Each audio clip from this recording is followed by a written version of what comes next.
नाज़िम ॿिए पासे टंडो लायार में फोर ऐं चोरियुनि में मुलविस पुलिस एहलकार जो इंकशाफ साम्हूं आयो आहे। टंडो लायर में थींदड़ फुरनि ऐं चोरियुनि में पुलिस एहलकार बि मुलविस निकितो आहे, जंहिं ते पिस्टल ऐं फुरथियल मोटरसाइकिल पिणु हथ कई वई आहे। टंडो लायर खां ब्रेकिंग न्यूज़ सां शेयर कंदा पिया हलूं। उमरसांड पुलिस मोटरसाइकिल चोरी ऐं फुर जी वारदातुनि में मुख्य जवाबदार खे गिरफ़्तार करे वरितो आहे।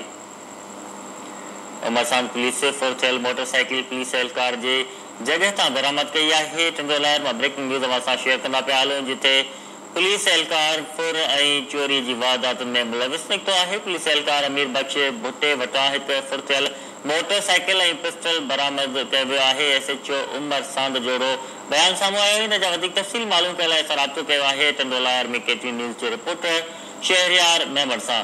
जी शहरयार मेमण, पुलिस एहलकार भी फुरन में ऐं धाड़नि में मुलविस निकितो आहे, इन बाबति छा अपडेट्स आहिनि?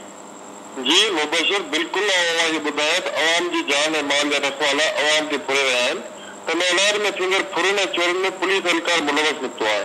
पुलिस संदसि कब्ज़े मां पिस्टल ऐं फुरथियल मोटरसाइकिल बरामद कई आहे। अवां ॿुधायो त टंडो लायर में मोटरसाइकिल फुर कंदड़ गिरोह खे उमरसांड पुलिस गिरफ़्तार कंदी दावा कई आहे, जंहिंमें पुलिस एहलकार सां साथी निकिरण जो इंकशाफ थियो आहे।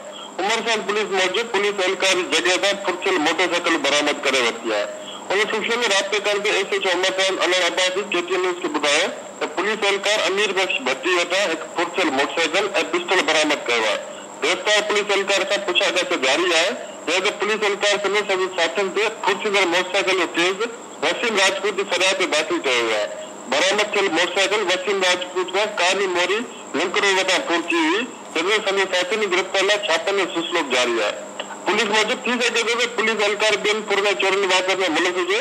मामले जी पुलिस जे पारां वधीक जांच हलंदड़ आहे। जी वरी महिरबानी शहरयार में अपडेट करण लाइ।